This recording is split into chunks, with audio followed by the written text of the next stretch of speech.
कांग्रेस ने income tax के दोबारा नोटिस जारी करने को लेकर बीजेपी पर लगाए आरोप। कहा उन्हें भाजपा के फ्रंटल ऑर्गेनाइजेशन इनकम टैक्स विभाग द्वारा निशाना बनाया जा रहा है। इनकम टैक्स विभाग को बीजेपी से 4600 करोड़ की मांग करने की कही बात।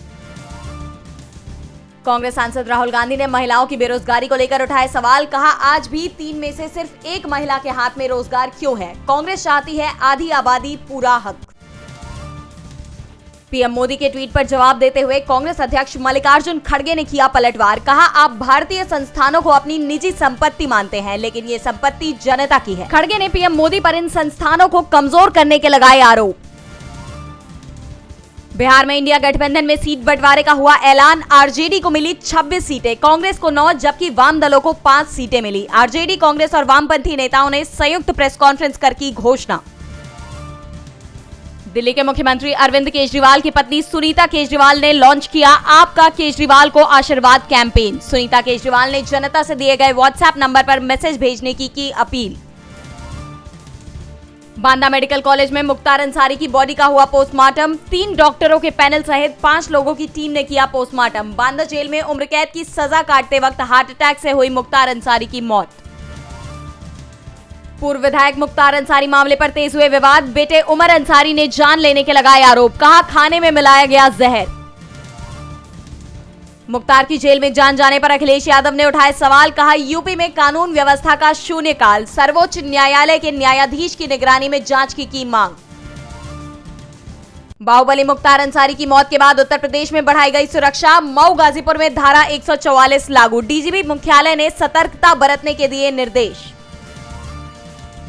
बीजेपी के साथ आते ही एक और दिग्गज नेता के खिलाफ जांच बंद। यूपीए सरकार में केंद्रीय मंत्री रहे एनसीपी नेता प्रफुल्ल पटेल के खिलाफ सीबीआई ने दायर की क्लोजर रिपोर्ट। कोर्ट में कहा नहीं मिला कोई सबूत। एयर इंडिया विमान सौदे में लगे थे घोटाले के आरोप।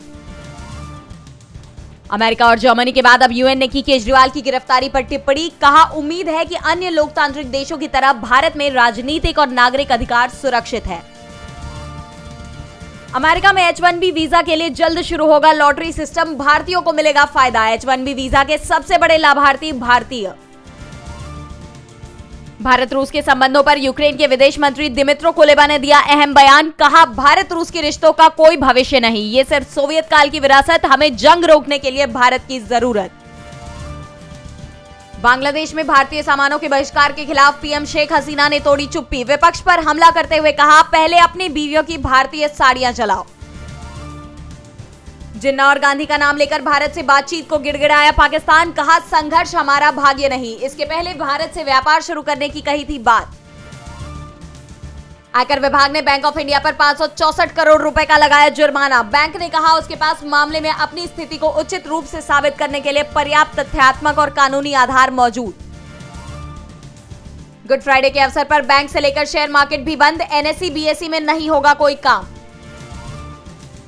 आईपीएल में आज होगा आरसीबी वर्सेस केकेआर। बेंगलुरु को कोलकाता के खिलाफ home ground M Chinnaswamy stadium पर 8 साल से नहीं मिली जीत। हेड टू हेड में कोलकाता भारी। दुबई के मैडम तुसॉड्स म्यूजियम में लगा अल्लू अर्जुन का स्टैच्यू को पुष्पा के उनके सिग्नेचर पोज झुकेगा नहीं साला में देखा जा सकता है। दलजीत दोसांझ परिणीति चोपड़ा स्टारर फिल्म अमर सिंह चमकीला का धमाकेदार ट्रेलर हुआ रिलीज। पंजाब के ओरिजिनल रॉक स्टार और highest record selling artist Amar Singh चमकीला की बायोपिक 12 अप्रैल को नेटफ्लिक्स पर होगी रिलीज।